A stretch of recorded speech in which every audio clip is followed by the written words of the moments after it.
Porque as pessoas não estão fazendo mais um embate com o projeto dominante que está lá, porque você tem alguém que conhece o seu discurso e aí esse processo fica mais difícil. Inclusive fiz essa reflexão com o professor Alain, ainda não fiz com o Adão Francisco, não conheço, né, mas lamento as críticas que os colegas fizeram aqui, tem que chegar a ele essa crítica, temos que chamar os colegas que estão na educação, na UFT, para essa discussão, tem literatura sobre isso, que é qual o papel do intelectual no governo. Eu tenho que ler sobre isso, qual que é o papel, né? E aí voltar àquela discussão do intelectual orgânico, né? Aquele intelectual que é engajado, que participa das coisas, ou o intelectual que se acha acima do partido, acima do sindicato, acima dos governos. Então eu tenho conhecimento, com o meu conhecimento eu vou dirigir esse processo e todo mundo vai ganhar com isso. Então é isso que está acontecendo no Estado do Tocantins, né? É isso que está acontecendo com alguns de nós que saem sem vínculo com o processo de mudança. E com isso, então, eu queria justificar essa pauta do Andes.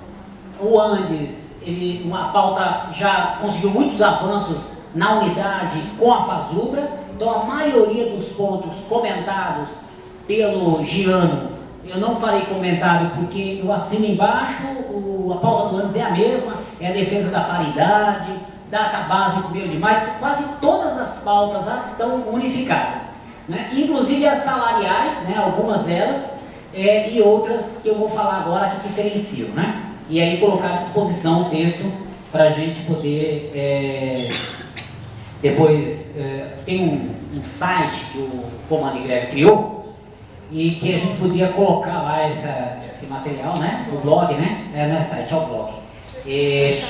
Só que eu não sei se esse blog, eu acho que o blog é nosso, né? Teria que fazer talvez um blog unificado, ou então conseguir um espaço. Não, nós vamos colocar lá. Mandar um espaço de vocês, para a gente socializar as pautas. Leiam as pautas, a pauta é muito interessante, né? E ela traz lutas de 30 anos, 20 anos, que não foram resolvidas até hoje, e que se não for resolvida, não adianta nada ganhar os 20%, 30%, 40%, né? Que aí você ganha o salário aqui e privatiza lá. Então tem que unir a luta contra a privatização com a luta salarial, né? Então o 7º ponto da proposta salarial é a incorporação de todas as gratificações ao vencimento, que ainda temos gratificações que não foram incorporadas, assegurando isonomia salarial pela remuneração integral e uniforme do trabalho prestado pelo professor do mesmo nível da carreira, mesmo regime de trabalho e mesma titulação, porque isso ainda não está feito. Piso remuneratório no valor de R$ 2.748,22, correspondente ao salário mínimo do DIESE em 1º de janeiro de 2015, para docente graduado em regime de trabalho de 20 horas. E aí você desdobra isso para 40 horas e DR, né? Então esse seria o básico. E para fechar, intertício de 5% que os níveis da carreira, né? A nossa carreira tem vários níveis, né? Então você ter 5% aí entre eles. Remuneração integral e isonômica dos integrantes do mesmo nível da carreira, que unifique em uma linha só no contra-cheque os percentuais correspondentes à titulação e regime de trabalho. E penúltimo, paridade e integralidade para os aposentados e reposicionamento de forma a resguardar a posição do docente em relação ao topo da carreira na data da aposentadoria. A garantia dos direitos decorrentes da aplicação do artigo 192 da Lei 8.112, que é o regime jurídico único, né, entre nós, aos docentes que se aposentaram até 97, aos seus pensionistas. E aí segue, que eu falei, 5 páginas de questões de garantir a escola pública, gratuita, laica e com qualidade para todos. Tá? Então todos os pontos lá que a gente precisa para isso. É isso, obrigado.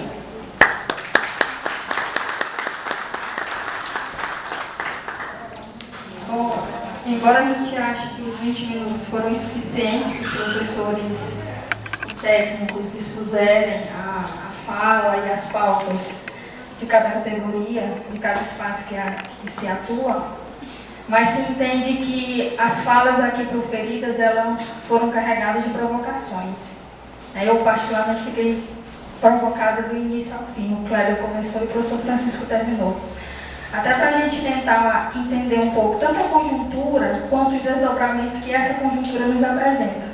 Até porque a gente está falando de educação, todos nós pensamos em educação. A gente vai agora abrir um espaço para as falas e nós vamos fazer blocos de perguntas, de 3 perguntas. E aí você direciona a pergunta para o componente da mesa que vocês acharam pertinente. Cada componente tem 3 minutinhos para fazer a sua explicação, a sua explanação. E a gente fecha em 3 blocos. Pode ser? 3 de 3. 3 de 3, exatamente. Quem gostaria de começar?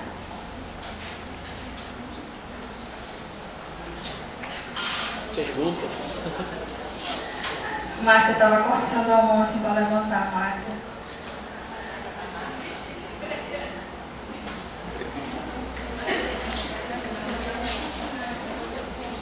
Algum professor da UFT que está aí atrás? Professor da rede pública, estadual, técnicos? Ninguém quer, gente? Quem? Professora Padinha, por favor.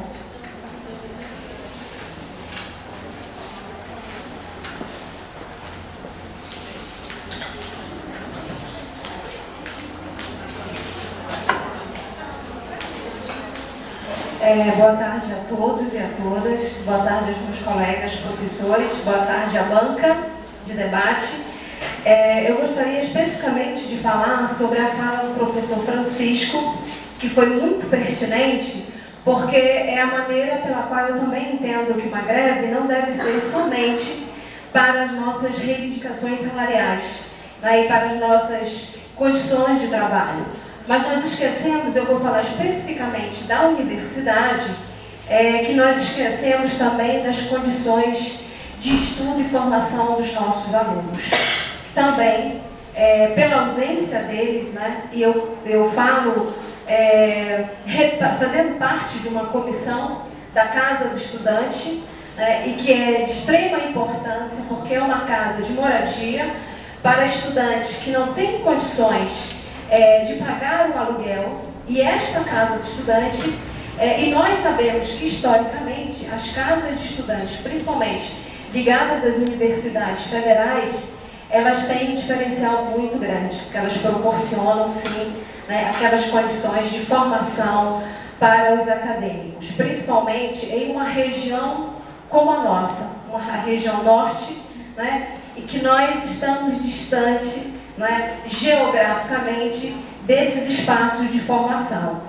E o Estado do Tocantins, a Universidade Federal do Tocantins, nesta cidade, ela representa esse espaço de formação diferenciada, né, à universidade, que nós sabemos, né, que hoje, para você ingressar numa carreira e que seja considerada uma carreira de sucesso, você tem que passar pela formação superior, né? Isso é distinção.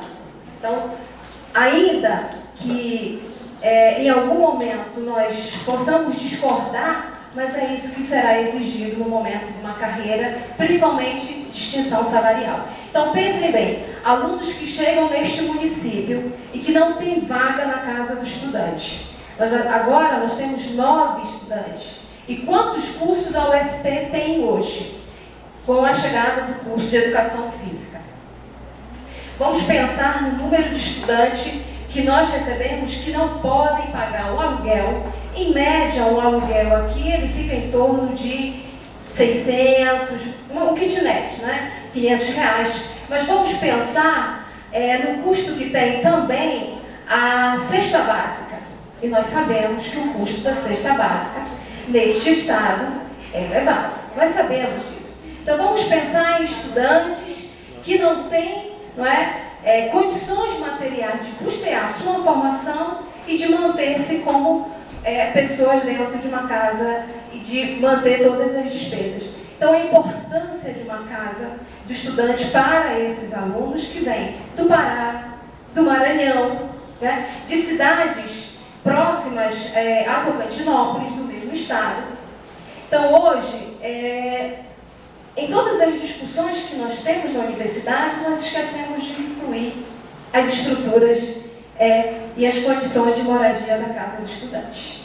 Então, Fazendo parte desde o ano passado dessa comissão, eu apresentei um relatório ao meu colegiado e esse relatório foi apresentado ao conselho diretor e este relatório também foi incluído no relatório geral do campus, para que todos tivessem acesso às condições de moradia desses estudantes. Então, discutir também essas condições de formação, né, e essas condições que os nossos estudantes acadêmicos têm ao longo do seu curso e da sua formação. E o que muito me incomoda também, professor Francisco, será que no momento da nossa formação como professores, formadores de outros professores, em que dimensão nós discutimos a formação de autonomia de futuros professores que podem, inclusive, reivindicar, avaliar essa mudança de condição de trabalho, por exemplo, no curso de pedagogia.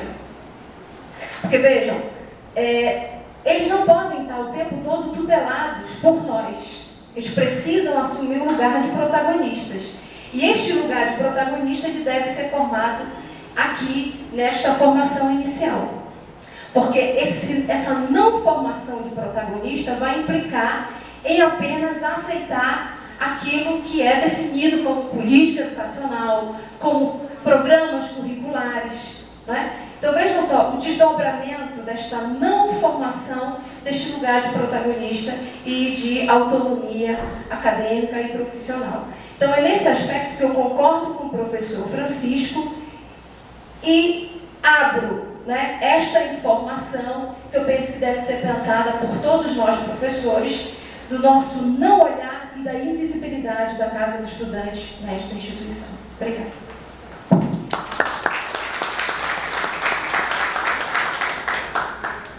Mais alguém, além da professora Badinha, gostaria de se manifestar?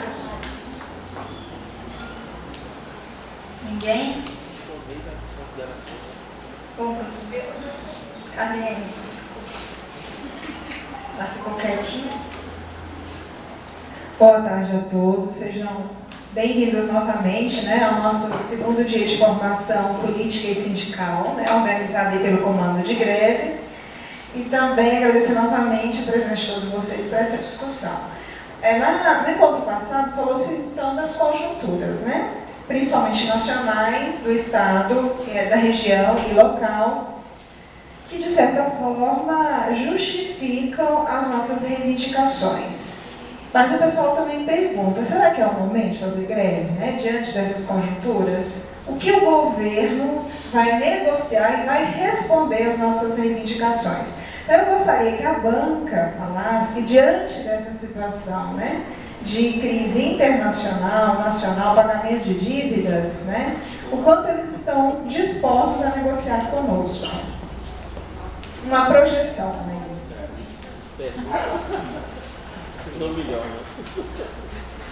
O professor Francisco se inscreveu e eu acho que ela fez a leitura do pensamento dele, porque ele estava aqui cutucando. Vamos perguntar aos outros também. Minha pergunta é para os meus dois colegas aqui, não é para mim não, né? Eles que perguntam para mim. Para o Jean, principalmente, mas para o colega também, porque nós estamos tentando unificar as lutas aí. De um ponto de vista, e se o comando estivesse aqui, eu ia querer fazer essa provocação para o comando, mas tem um membro do comando dos técnicos aqui, né? O comando dos docentes que não está aqui. O campus tirou da greve, né? Tanto dos técnicos quanto dos docentes, mas o curso de educação do campus, oba, então tá bom. Desculpa, aqui naquele dia eu não fui informado quem estava compondo, né? Então, vocês são do comando, levar. Você faz pergunta para mim e eu faço pergunta para vocês agora. Né? É o seguinte: nós sabemos que o curso de educação do campo aqui está funcionando, não aderiu à greve. Qual a posição de vocês? Qual a posição dos técnicos em relação ao curso de educação do campo? Os técnicos estão dando sustentação para o curso? Porque como é que ele está funcionando? Né? Como é que a gente gesta a greve nessa situação? Porque nós estamos falando de um professor fora a greve. Nós estamos falando de um curso, grupo todo. Né? Grupo todo, inclusive que tem parceria com o MST, que tem em parceria com os movimentos sociais, que lutam contra a crise, que lutam aí. Como é que fica isso? Né? Eu não sei se vai ter uma resposta hoje, mas nós temos que começar a pensar nisso. Né? Tem que chamar o colega Biratã para refletir conosco. E não só o Biratã, todos os membros do colegiado. Né? E não é para tensionar, brigar com os colegas, mas tem que ter uma explicação. Qual é a explicação? Né? E aí eu queria saber a opinião dos dois, do Kleber, porque eu sei que a gente está unificado, é bom ouvir a minha opinião dos colegas. Né? Está tendo, internamente, por conta do corte orçamentário, está tendo uma pressão dentro da universidade em dias de não greve para contenção de gasto. É um tal de desliga a luz daqui, não dá, bonifica ali, apaga aquilo, cafezinho, corta isso, corta aquilo. Tá um negócio bravo mesmo aí, né? Não tem motorista, não dá para mais levar os professores, está desse jeito aqui, mas não é aqui, em todas as universidades. Né? Mas, recentemente eu fui informado, recentemente não, na última assembleia, na penúltima assembleia nossa aqui, foi colocado pelo planejamento interno o fechamento do campus, nesse momento, para a participação da comunidade, para não gastar energia, não gastar água, não gastar essas coisas, no qual eu combati aquele dia. Falei que era um absurdo, a gente não deveria fazer isso, jamais fazer isso. Né? Se fecha para qualquer um, menos para a população continuar utilizando aqui. Eu quero saber a opinião de vocês. E gente, hoje, desculpa. Não dá bronca não, sabe quem está no telefone? Agora aperta aqui para até desligar isso questão. E encerrando, então eu queria saber a opinião de vocês, porque é o seguinte, quando a greve vai se avançando, né, a gente vai entrando em conflitos, vai começando a ter essas tensões. Essa discussão virá. Então, nós temos que defender o espaço público para uso público, continuar a unidade, a utilização da universidade como um espaço onde é um espaço que nos fortalece para estar aqui. Então, isso tem que ser comum, tem que estar acordado isso, porque as pressões vão começar. Em Palmas estão fechando blocos com essa desculpa, né? Que eu sei que tem sim a contenção do gasto, mas utilizar isso na época da greve, no mínimo, é pressionar para retornar, para dificultar o movimento, coisa desse tipo. Então eu quero saber a opinião de vocês e o que nós vamos fazer em relação a essa questão. É isso. Começa já. Pode ser eu. Pode ser. Eu confesso que estava gostando dessa brincadeira de mesa, mas já estou desanimando. Porque 20 minutos para expor a pauta, acho que 50 minutos para as respostas serão poucas aqui. Diante das provocações. Eu vou começar com a última pergunta, professor Francisco. O CIDET, representação da classe trabalhadora em educação do Estado, que absorve a formação dessa universidade enquanto profissionais, esse ano já teve 2 negativas desse campus de uso deste espaço aqui. E digo mais, na Semana Nacional de Educação, de 20 a 30 de abril, nós procuramos a universidade para o espaço do auditório para uma fala, e eu recebi a negativa do administrador do campus, dizendo que a universidade tinha determinado que estava suspensa o uso do espaço, até porque estava em início de recesso, e por contenção de gastos, não poderia ceder o auditório. E nós ficamos com a nossa principal atividade, não iria acontecer, porque a função social da universidade, e aí quando eu tenho chamado a responsabilidade dessa discussão aqui, a função social da universidade passou a não ser cumprida, né? Visto que nós temos o único espaço nesta cidade, é esse aqui, né? E aí, como que eu fiz? Busquei um professor que é parceiro, que é do comando de greve, e pedi, professor, qual a condição de o senhor interferir, porque nós não temos como recorrer a outro lugar mais. E o professor imediatamente falou, eu requisito o auditório para esta atividade. E assim aconteceu. Digo mais, o ano passado eu tentei também, e houve uma tentativa inclusive de cobrança de uma taxa para o uso do espaço, né? E aí eu até aproveito para começar a responder a uma questão da preocupação com a estrutura que se dá aos alunos. Eu não gravei o nome da professora, desculpe. Maria Paixão. Desculpa, professora. O Cintete, em Tocantinópolis, tem uma casa de apoio aos professores filiados.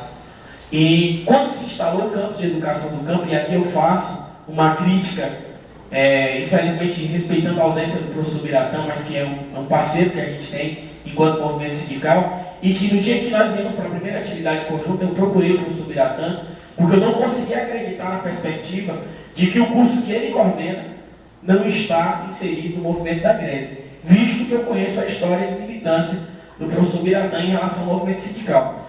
Quando a educação do campus se instalou em Tocantinópolis, que tem toda aquela problemática dos alunos não ter a bolsa, né, de ser um aluno de um público diferenciado e tal, o Cintete abriu as portas da casa de apoio e por 4 meses seguidos nós recebemos por 15 dias os alunos que não tinham a condição adequada, mas o espaço que a gente tinha, a gente ofereceu para eles, né? E isso eu cobrei aqui quando eu vim falar com o administrador do campus. Olha, para eu ser parceiro lá, existe parceria.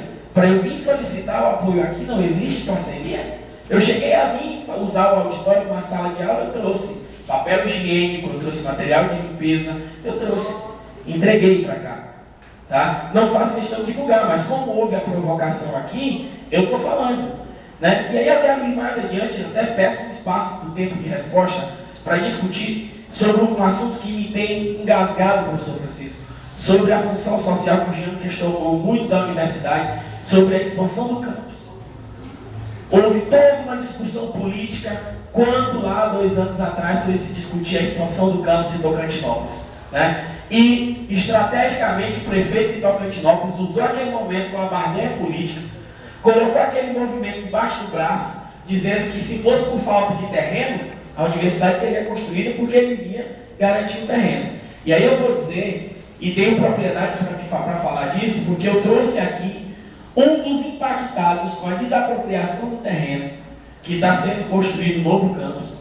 Tá? E talvez pouca gente saiba dessa situação, é importante a gente destacar essas situações, que naquela época o ato foi muito político em torno daquele momento de expansão do campus. Né? E o que é pior, grande parte daqueles envolvidos lá estavam fazendo a campanha do atual prefeito, né? Enquanto funcionários do campus, enquanto professores, desapropriaram o terreno a um valor irrisório de R$160 mil, mesmo um dos donos e o outro, que eram 2 irmãos, vindo aqui, através de um procurador deles, com uma carta de intenção de doação do terreno. Os 2 donos vieram aqui, procuraram o diretor do campus na época, com uma carta de intenção que eu, inclusive, ajudei a redigir, em que os 2 donos diziam o seguinte: se é para me desapropriar com um valor irrisório do meu terreno, eu prefiro dar o mesmo terreno para vocês, eu doando, só preciso que nós vamos no cartório, que eu vou doar, de forma que eu tenha uma parte do terreno para usar financeiramente como eu achar necessário. Olhando a função social da universidade, acho que o mínimo que ela tinha que ter feito era de, peraí, município, por que gastar 160 mil inicialmente com desapropriação, se o próprio dono do terreno que vai ser impactado quer doar o terreno? Se ele vai usar o fim do terreno dele para o financeiro, que é o problema dele. Nós viemos aqui, a universidade infelizmente apresentou desculpas absurdas naquele momento, tá? Inclusive chegando a dizer que teria que abrir uma chamada pública para, se alguém mais tivesse intenção de doar, né? E que ela fizesse. Agora eu vou dizer a consequência desse ato irresponsável e político para vocês. O dono do terreno foi desapropriado, recebeu nas contas, sem querer, mas como pela desapropriação aprovada em lei, R$160 mil. Ele não usou dinheiro, entrou com uma ação na justiça, pedindo revalidar o valor, reavaliar o valor. Resultado: o município vai ser condenado a desapropriar em R$1.400.000 o terreno. O perito destinado pelo juiz aqui já avaliou o terreno, e aí que nós tínhamos um prejuízo de R$160 mil para uma prefeitura que só vive do FPM, vai ter agora que desapropriar dos seus recursos R$1.400.000 e R$400.000 por conta da falta de interesse do processo social que o campus poderia estar praticando. Então é importante fazermos essas reflexões. Não é um momento interessante para expor isso, mas digo com propriedade. E assim embaixo tem condições de provar o que estou falando aqui. Tá? Não estou querendo fazer polêmica, não estou querendo dizer quem está culpado ou quem não está culpado, mas eu me questiono muito sobre o papel social que nós temos. E digo mais, a nossa greve ela sempre vai ser questionamento social pelo lado contrário. Os impactados sempre nos colocam como os vilões da história. O ano passado, nós fizemos uma greve que tinha especificamente cunho de estrutura de trabalho para os nossos alunos. A nossa greve da rede estadual no ano passado. Nós chorávamos na rua para que tivesse dinheiro na escola para que eu pudesse ter pincel para escrever no quadro. Quando nós fizemos uma infeliz, eu digo infeliz, carreata, tentando chamar a atenção da sociedade, nós fomos apedrejados, entre aspas, porque a sociedade diz, professores estão tudo andando de carro novo e também querendo fazer greve. Historicamente, nós somos tidos como alguém que precisa ganhar mal. Então, nem sequer pode comprar carro para fazer a sua reivindicação. E aí, entrando na conjuntura, qual seria o poder de negociação uma vez que nós temos uma crise instalada? E aí eu quero e volto a reafirmar, nós, enquanto classe trabalhadora, não podemos comprar o discurso de que a crise financeira está no patrão, que é o governo.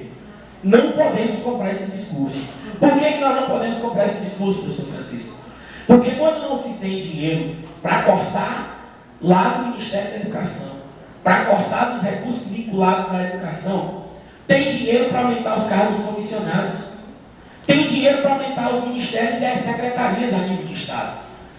E aí eu vou dar em números reais na nossa base.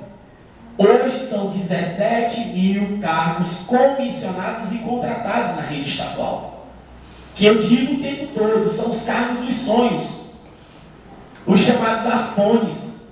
A assessoria de porra nenhuma que ganha entre R$3.800 e R$11.000. E isso representa mensalmente para o estado do Tocantins R$32 milhões. É muito dinheiro. R$32 milhões é suficiente para pagar todas as progressões vencidas, é suficiente para pagar a database integral de todos os professores. Ou seja, exonerar esses profissionais, esses trabalhadores, um mês é suficiente para eliminar a pauta da classe trabalhadora na educação desse Estado. Então, não é admissível que nós, classe trabalhadora, compremos esse discurso de que a crise faliu o Estado.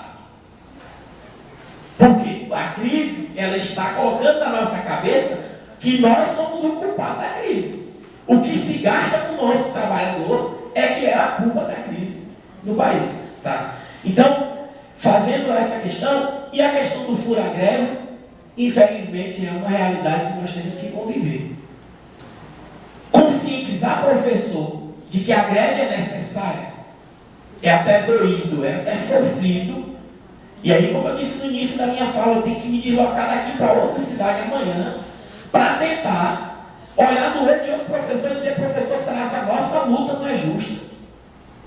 Será se paralisar agora não é necessário? É ruim, mas infelizmente é o que nós ainda temos que fazer.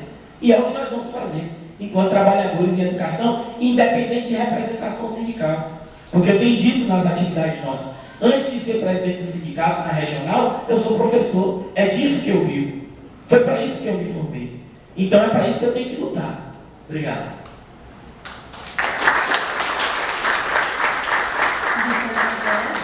A fala do Kleber, o Gustavo Jean, e logo após o Francisco também, para fazer a resposta da professora Padinha.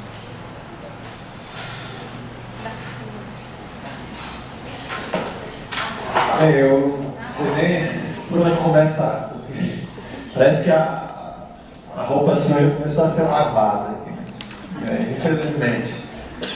E sobre essa questão de legitimidade da greve, ou sobre apontar que a crise, em momento de crise, é pertinente fazer greve ou não, eu fiquei contemplado aqui com a fala do Kleber.